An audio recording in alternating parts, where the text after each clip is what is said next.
look like in the morning. I'm just puffy. I think I'm just at the age where I'm puffy. Anyway, I wanted to say this, and I think it's the perfect time to say it while I'm just, oh my gosh. This is not anything. I didn't eat a bunch of junk food. I'm not hungover. This is just what it looks like to wake up at 38 years old. I wanted to say this.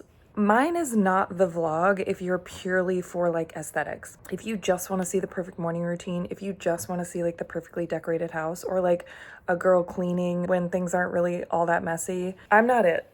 I have a very real life. We don't have kids yet. We're, I'll open up about that at some other time. I mean, I'm not that bad. I'm not trying to say it's all a mess, but the point is, this is not the vlog if you want just perfect, pretty content.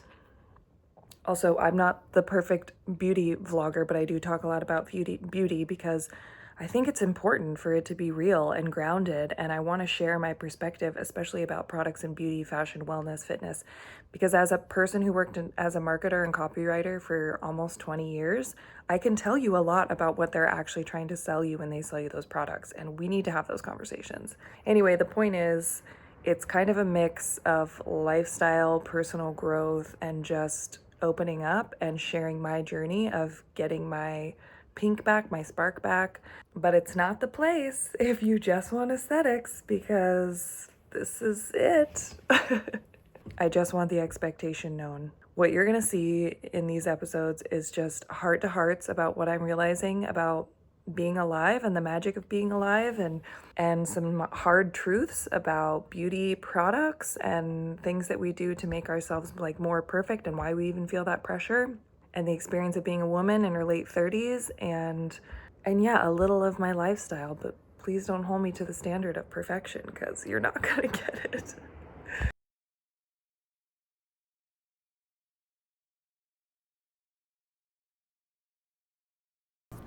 Good morning. We got back very late last night. I think I was in bed a little before 1 o'clock. I have not seen that time on a clock in years, actual years. I cannot get enough coffee. And yes, I drink it in a to-go mug even when I'm home because it keeps it hot for so long. So we went back up to the Pacific Northwest for a memorial service of someone who literally started my entire career, a man that I look up to so much. And it was just a really beautiful weekend of saying goodbye, but also a weekend just back home. And you guys know I don't feel great up there. I'm just not myself. Today, coming home and after not a great night's sleep and being in the airport all day yesterday, I feel clogged is the only word I can use for it. I just feel very physically, spiritually, mentally, I just feel puffy, clogged. I want to just get my body moving gently today and fill it with vegetables and drink a ton of water, and work on some inflammation and stuff. And so that's what today's about.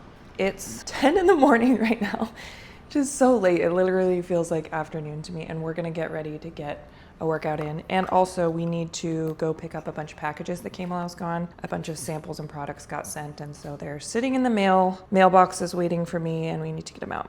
We're gonna start this process with these. This is the CauseRx. That's how I say that. I don't know if that's how you say that brand, but the CauseRx, I did not get these free. I paid for these because I looked into the ingredients and I was like, yeah, that's what I need for an eye patch. I've tried every kind of eye patch. I've tried green tea, I've tried the whatever gold, I've tried caffeine, and these ones honestly are a current favorite because they have collagen and caffeine. So they're not only cooling and depuffing, but they help with anti-aging. And they were super affordable, and they just feel so good, especially today when I'm just puffy. Your girl's puffy. You can see it. It's so gross. It looks like I'm hungover. I guess I probably kind of am. We had a couple cocktails in the airport lounge. I go back and forth of how to put on eye patches, put the wing part inside here, because I get black circles around my eyes just from allergies and stuff. I've been like that since I was a kid. But sometimes I put the fattier part here because the bags are so big. So today we did that way. And I like to take any kind of extra gel that ends up on my fingers and put it all over my face because it's got, collagen and caffeine, and I think it has, I can't remember if it has hyaluronic acid in it. Niacinamide. It's got niacinamide, caffeine, vitamin B12, So yeah, kind of like everything you need if you are trying to depuff, but you are like, you know, in your 30s and stuff, and so bags and lines are on your mind, this is a good option for that. And then we've got my ice roller that Jake bought me. He just got this on Amazon, so I can't even like really endorse the brand or anything. It's just one he found on Amazon. And I told him when he was looking for me, because I was using like literal ice cubes and it was kind of annoying and a little bit messy. I was like, find one that stays cold as long as possible. And this is the one that he found. So today we're gonna grocery shop. I'm going to try to do some, like, I have a bunch of work to do, a lot of ads to write and film, a lot of TikToks to make. We've got products coming in from Blake Lively's hair care company. I'm super excited about that. They smell so good, like truly, truly amazing. The best smells I've ever smelled in a hair product. I think I've got a swimsuit campaign coming up too, just a TikTok campaign. And so another reason to just get everything kind of feeling slim and lean. And right before I left, I felt so happy, like truly happier than I have felt in years. We were both like on a walk to go grab a coffee and we were like, oh my gosh, I just feel so excited about life. You know what I mean? Right in the eyeball. Oh yeah. Sometimes it kind of sticks to the eye bag, but it feels good to get it cold. Anyway, we were walking to grab a coffee and we were both just like, I just feel excited about life in a way that I haven't in actual years. See? Took it with it. And I want that feeling back. And I know part of it is like drinking alcohol. When I'm up in the Northwest it's just a drinking town. People drink a lot up there and the food is very heavy. Like we went out to dinner, we ate out a couple times and all that salt and then all that wine. And as at home, we don't drink a ton and we like to go to bed early. So it's just a very different experience from our normal day-to-day life. And I want to get back into feeling like light. And also, as I was talking about in the episode about eating and weight, I did lose 5 pounds the moment we got here, but there's still another 5 pounds that I know, and 5 is like a guesstimate. I actually don't know how many pounds it is, but I know that my body is still holding on to a little bit of weight and inflammation because it's what it knows to do when we feel unsafe. And so I'm working on letting it know we're totally safe here. It's not going to get cold here. The things and people and pressure that we felt in the last place we lived and the last job that I had and stuff like that, those are gone. And so I'm just getting my body to know, and so that it can release that inflammation and any extra weight, and we can feel fluidity and flow again, mentally, physically, spiritually. So we're going to go pick up packages. We're going to grocery shop. We're going to get in some gentle movement because typically my old MO would be, okay, we're home. It's hot out. I'm going to go for like a 6-mile jog and just sweat it all out. But I know today that I'm super dehydrated, so that's not going to be the move. And I can feel in my legs this like stagnation. It feels like my legs want to be up a wall to just get the blood flowing down. They're just like puffy, you know? So instead of that, we are not going to punish ourselves today. We are going to practice compassion.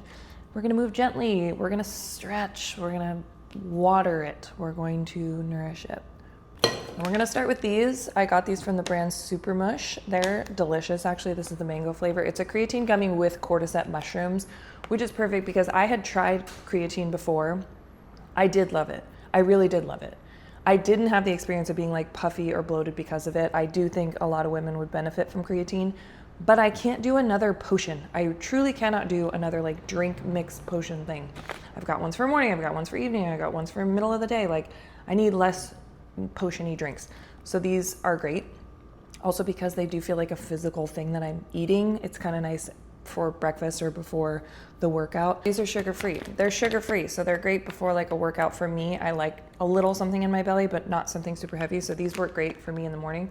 And the cordyceps, which are mushrooms, just keep it from feeling like kind of a crash, because I do get an energy boost from creatine, which is great before the gym, but I don't want like a big, you know, kind of like jolt and then a crash. That kind of helps it even out. And also the cordyceps are supposed to help with like mental clarity as well. So I'm excited to see over the long term if I really see those effects. Loving these from Super Mush. Thanks, Super Mush. We're gonna wear these to the gym. And actually, one more thought about that. This is the weirdest angle ever, but one more thought about that. I really truly used to be like so mean to myself when I would go home and overeat for the week, and I would really punish myself. And halfway through the trip, I realized, like, you know what, this is just how it is when I go home. It's a hard environment to stay in my routines, and I just, kind of revert back to some negative habits. The punishing does not work. I think I mentioned it, that book, A Perfectionist Guide to Losing Control. Adding another problem like punishment on top of already feeling bad or a problem that you're having does not make the problem go away. It doesn't help the problem. So if you're in a place like this where you just like got off track for a day, a weekend, a month, a couple years, being mean to yourself is not going to help it. And beating myself up today is not going to get me where I want to go. So just if you're in that phase, or it is hard to go home, wherever that is, and it just kind of knocks you off your game. Yeah, if you're in a phase where you kind of fell off of any kind of confidence, or it's been so long you don't even remember the phase of confidence, be kind to yourself. That's the first way. That's the first door you pass through to get back into feeling like yourself. Compassion goes a long way, and we don't offer enough to ourselves. Let's go pick up some packages.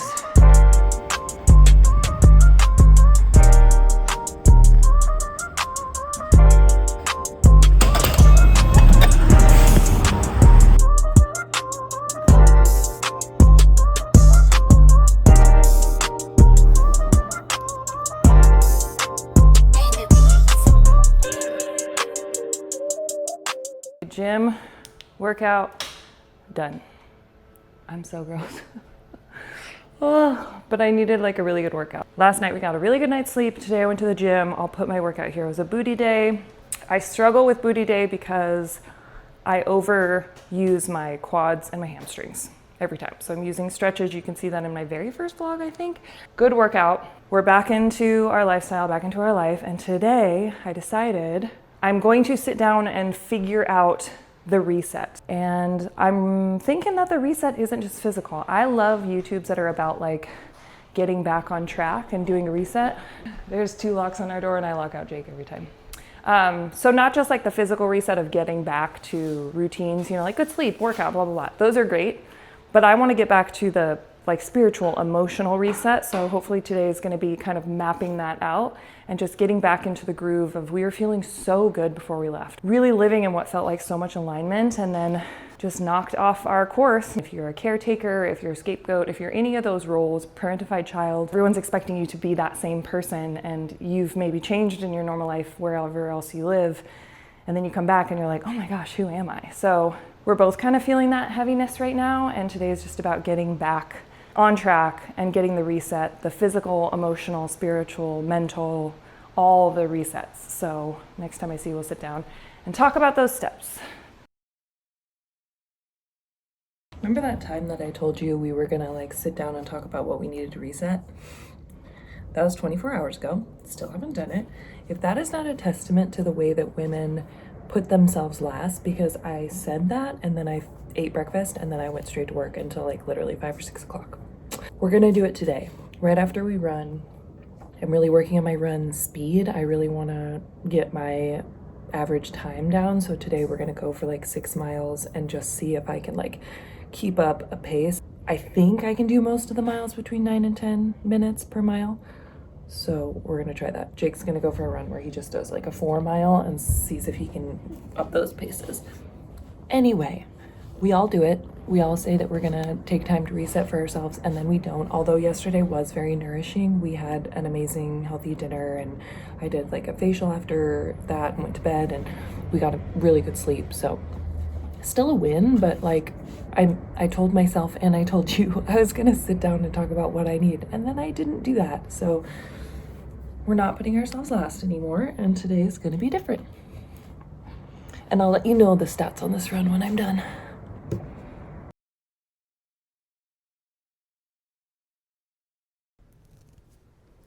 I am so Operation Beige right now. Everything around me. That's not really my life. That's not even really my aesthetic. But right now it looks like it is. When I was younger, my mom told me I have a big forehead, which I do. So she told me I could never wear middle parts, and I love a middle part. I just think it's so 70s and cute. But I kind of think this is cuter today. Big flip. I'm trying to do like Alicia Silverstone, Clueless, silky hair. So anyway, okay, let's get into this. So it's taken 2 days to get back into our life, our groove, our just routine and stuff today. We finally got up with the alarm and went for a run, and my splits, I'll put them here. So I'm not really like training for anything, although watching Sarah's day makes me want to train for something, but I'm not a naturally like competitive person. In fact, I hate board games. I had very competitive siblings growing up, and it just ruined it for me, which is not fun when I travel with my friends and at night they want to play games. I'm like, yeah, I hate that idea.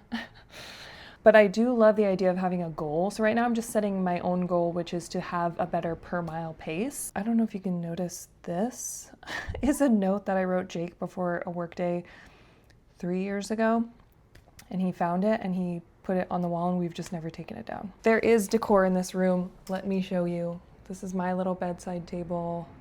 Jake has his over there. He usually has a book, a notebook, and then these are actually the framed pictures, framed little notes of his proposal. He had little notes on the floor. Then there's this wall, which is our wedding. Right now, we're just gonna talk about resetting.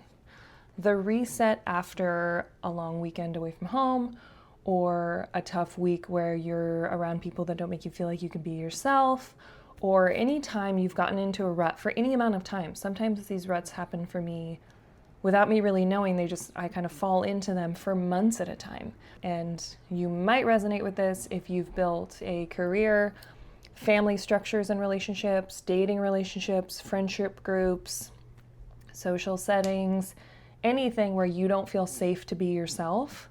And when you leave those settings or relationships, you feel just so drained and you feel so exhausted. It could be because in those places you have to work really hard to fit yourself back into these boxes of someone that you never wanted to be and aren't anymore for the most part. And that's why coming back is so harsh, because the contrast can be really like jarring of who you have to be when you're there and who you actually are in a life that you've built for yourself. So we're getting back to Rach, and all the while still working on getting back to the person that I was at the moment that should have been my lowest and ended up being one of my highest. Practical steps for that kind of reset. I love when I watch a blog and it's a reset and she's like, oh, I'm cleaning my house and I'm doing my skincare and I'm, like whatever. That's wonderful too. And we've done the things. We did the microneedling facial last night. I just gave myself a pedicure and I'm setting the new workout goals, but there's more than that. There's more than just those physical things. So let's start with those. Step one of the reset is just the super tangibles. Making sure the house is filled with healthy foods, things we can cook into nourishing meals without having to overthink those meals, things that are really gonna like clean and nourish ourselves and kind of detox some of the junk food and all the wine we drank for a week. Beige, coated beige. Don't hate me, Salt LaCroix. The second form of the reset for me is getting back into the groove of my self-expression. So that's my work. I have to put part of myself out there into the world or I just feel like I'm small. And that's one of the hard things about going home, is that it's not really a place where I feel like I can like share that part of my work. It's just not the kind of place that understands working in like fashion or media or as a copywriter or branding. And when you try to bring those conversations around, they just don't kind of make sense. And I also work in a field where I'm putting myself out on the internet. So then I'm here and I need to get back into my like groove of making content, of writing copy, of coming up with campaigns. And that is part of my reset, is the creative work getting flowing. And it takes like a couple days to get it going again, because the first couple ideas and the first couple videos and the first couple things just feel kind of forced or weird or whatever, or I'm hypercritical of myself and how I look. And the third part of the reset for me is the spiritual and the emotional. Once I've got sort of the tangibles down, because those don't take as much effort or intellect for me, it's just sort of like it's just such a physical thing of getting the right food, meeting the bedtime, meeting the agenda, getting in some exercise. Like those do take work, of course, but they don't take a lot of mental excavating. Then we get into level 2, the creative work, and it's like, yep, that now we're starting to dig out some of the cobwebs or dust that might have accumulated while we were out of our groove or out of our authenticity. And then third is that emotional and spiritual part. And it's the easiest for me to abandon and it's the hardest for me to get back. So it's like once I'm in that, I really want to hold on to it, but it's kind of like holding a butterfly. You can't grip it. It's gonna either die or it's going to try to fly away. So it has to be held with a sense of just ease and accepting and receiving and allowing, rather than trying to death grip onto your sense of self or, your true soul's identity. That's what that is for me. So I lose it when I'm in environments where I'm changing myself to fit a status quo or to meet other people's expectations. And when I come back, it's not just sitting there waiting for me to go into. I have to start with practices, and they kind of feel a little empty at first, and then I can kind of get them to warm up, for me to warm up, for those conversations to happen again. Because I think, and this is just for me, it's a lot of that inner child in me, the weird little artist girl that didn't belong in a small town. She takes a lot of time to earn the trust back of opening up again and believing that she's worthy and feeling like she can reconnect to the universe, to nature, to whatever your higher power is. And so it doesn't just happen in a snap when I come home. It's not like a button I can push. It's a practice I have to recultivate. And sometimes it takes a little bit of forgiveness to be like, yep, I abandoned that for other people and I'm not proud of that. But then when I was sick, I needed that belief. I needed to have that connection with something outside of myself, just to have the faith that, yes, I deserve to live, and yes, I deserve the miracle that's going to save my life, and yes, the world wants me here. There's space for me. So for me, it's very integral just to my sense of my experience of being alive, through experiencing and feeling everything in this life, because that to me is one of the most sacred things I can possibly do. It was the reason I survived. I remember sitting in that hospital bed being like, I don't just want the good, I want all of it. Because I see now that I can accept all of it, and that is the gift of being alive, is that you have the gamut of emotion, from joy to sorrow, from grief to pleasure, and everything in between. So I want to be extremely emotionally present, and I want a relationship with something bigger than me. That's, to me, I usually see in nature, I see in the natural world, and I can connect to it really easily when I'm near the ocean or things like that, where I can really feel a sense of life pumping through the earth and me, and it's the same kind of life that's pumping through it all. That's how it happens for me. So when I abandon it, when I go home, when I just don't have this connection to this intuitive voice and this sense of worth in myself, I come back and I'm like, who am I to think I can make anything? Why am I here? I should just go, A, B, C, D. That's what would make my parents feel safer, or what everyone else has done. And as a woman, there's no time in life when you don't have those kind of judgments you could put on yourself. They could be like, I'm 38, I should have had kids earlier. I don't make enough money. I don't have a big enough house. I'm not the right body size. As women, we will never have a shortage of ways that we can judge and criticize ourselves and how we should change. My emotional and spiritual well-being is where I receive and experience the most faith that I am lovable and doing great, and following my intuition and my calling and my soul is the right thing to do. And so I got to get that back. That looks like spiritual practices for me. Sometimes those are silly, like the coloring at night after dinner is definitely a spiritual practice, because I have to sit there, slow down, think about the color pairings, look at the picture from up close and far away. So as I mentioned, I do TBM a lot. I love TBM. I do some kind of DI almost every single day. And today we're going to the library so I can get a new book, and I read almost exclusively nonfiction. So today I'm going to try to get a nonfiction and a fiction book, just something fun and something that I can build into my routine that's just going to kind of be for me and for pleasure. So the reset is almost complete, because we have the food, we have the routine, I have the work, I'm doing it right now in front of you. We just got to get those last couple supplies, which include the book or books. I highly recommend you support your local library. They do amazing programs for your community, and also it's incredible to be able to share books that someone else has read and be part of that. And yeah, so do that. And you will see that footage next. Can you speak to my broken heart? You don't seem to understand. Coldest faces won't romance how I'm not on your demand. Speak to my broken heart. Love's a drug.